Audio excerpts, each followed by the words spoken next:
Com o lançamento dos novos iPhones 16, será que ainda pode valer a pena levar um iPhone 15 Pro ou Pro Max?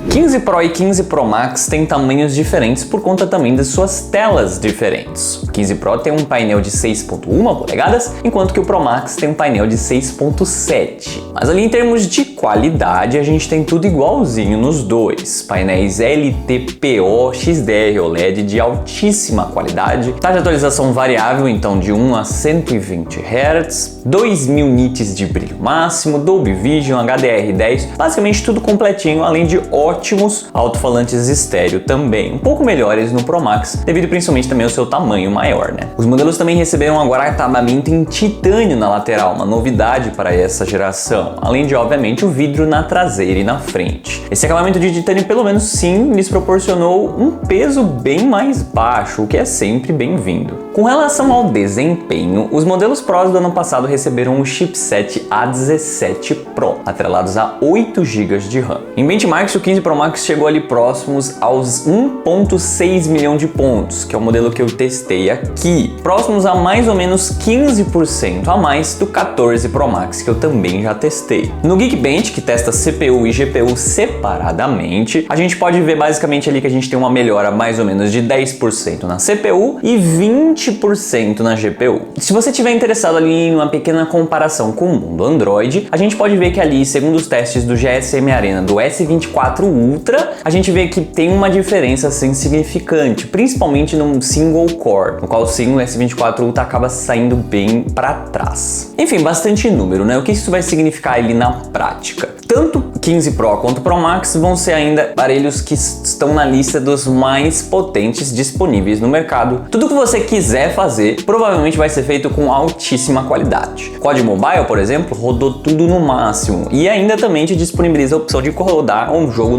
no Ultra, travando ali em 120 FPS, por mais que sim, você acabe precisando baixar um pouquinho a qualidade gráfica. Falando em games, por sinal, os 15 Pro são os únicos, além dos modelos 16, capazes de rodar os novos jogos da Capcom que vieram para os modelos da Apple, por mais que não sejam jogos extremamente populares pelo jeito. Ambos contam com a mesma lente principal de 48 megapixels, abertura 1.8, tirando fotos ali por padrão de 24 megapixels. É um sensor bem grande, extremamente capaz, com qualidade ótima em qualquer cenário. A ultrawide de 12 megapixels, abertura 2.2, também é a mesma e conta ali com foco automático, portanto também é possível utilizar essa lente como um macro. Agora, a lente de zoom que é a diferença. O 15 Pro conta com uma lente de 12 megapixels, abertura 2.8, já usada na geração anterior, com zoom óptico de 3 vezes. Enquanto que o 15 Pro Max conta com um sensor bem maior, portanto ali um sensor mais capaz, além de também contar ali com um zoom óptico de 5 vezes. Na frontal, ambos contam com a mesma lente de 12 megapixels, abertura 1.9, que já é usada desde os 14 também. No quesito de vídeos, é possível filmar ali em até 4K 60 FPS em todas as lentes, mas na principal ainda é possível gravar em 4K HDR10 bit e ProRes. Para entender ali mais ou menos quão boas são essas câmeras, se a gente for olhar ali nos testes realizados pelo DxOMark, a gente vê que 15 Pro e 15 Pro Max estão ali empatados em 9º lugar. Para vermos aí a evolução, a gente vê que 14 Pro e Pro Max estão ali em 22º. Mundo Android é de 50 Ultra tá em 22º também, enquanto que o S24 Ultra tá em 27º.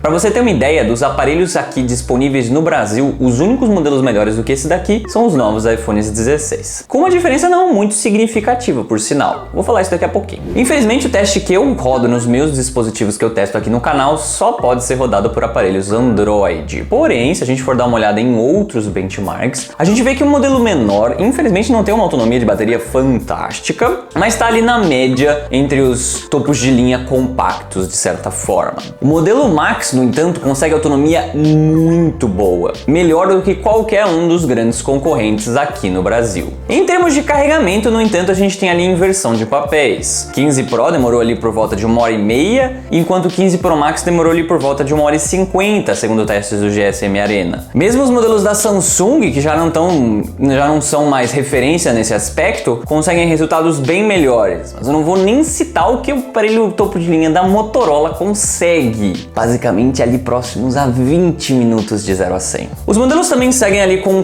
possibilidade também de carregamento wireless, por mais que também bem fracos em quesito em relação à concorrência. Acho só legal de mencionar que os USB-C 3.2 que os modelos receberam nessa geração é sim um upgrade bem legal com relação aos modelos anteriores. Em termos de conectividade, os modelos estão bem completinhos, com Wi-Fi 6E, Bluetooth 5.3, NFC e 5G. E os modelos aqui no Brasil suportam ali dual chip tecnicamente, já que eles suportam um chip físico e o eSIM. Por mais que é importante tomar cuidado se você for comprar de um outro lugar, como por exemplo os modelos americanos, no qual eles não vêm com a entrada para chip, é apenas possível usar o eSIM. Ainda é importante mencionar que os modelos Pro ganharam ali o Action Button na lateral. Foi aquele switchzinho de mudo que costumava ficar nos iPhones basicamente desde o início, e agora esse modelo é programável. Você pode tanto deixar ele como apenas selecionar o modo silencioso, ou você pode configurar ele para fazer outras coisas também. Vamos falar o que os novos modelos 16 Pro trouxeram. Eles agora têm telas um pouco maiores por conta de ter bordas menores, mas a qualidade dos painéis é o mesmo. E temos ali os chipset A18 novos, tanto nos 16 quanto nos 16 Pro, só que obviamente um pouquinho melhores nos modelos mais caros. Em termos de câmeras, tanto o 16 Pro Max quanto o 16 Pro receberam uma nova lente ultra-wide e usam a mesma lente de zoom do 15 Pro Max. Eles estão iguais agora nessa nova geração. Por fim, a gente tem também autonomias de bateria melhores no geral. Os modelos também contam com suporte ao novo padrão Wi-Fi 7. É de praxe que com o lançamento dos novos iPhones, a Apple retira de fabricação os modelos Pros da linha anterior, porém isso não significa ainda que é impossível de encontrar os modelos. Porém, é sim provável que isso vá ficando cada vez mais difícil. Atualmente eu consigo encontrar o iPhone 15 Pro a partir ali dos 7.300, enquanto que os modelos Pro Max ficam na faixa dos 8.600 a partir ali, né? Obviamente é muito difícil de falar de custo-benefício em aparelhos com essa faixa de preço, mas é inegável que sim, existe uma clientela que procura basicamente os melhores aparelhos disponíveis no mercado. Para esse mercado de pessoas que estão procurando esse tipo de aparelho, 128 GB é bem pouco para padrões atuais. Você provavelmente vai estar procurando a partir do 256. Isso significa que, portanto, o 15 Pro Max não sai mais caro em relação ao 15 Pro, eles estão bem próximos nessas versões. E sinceramente, o modelo maior, a não ser que você simplesmente não esteja aceitando um modelo grande, faz bem mais sentido. E os modelos mais novos? A gente vê que a versão 256 GB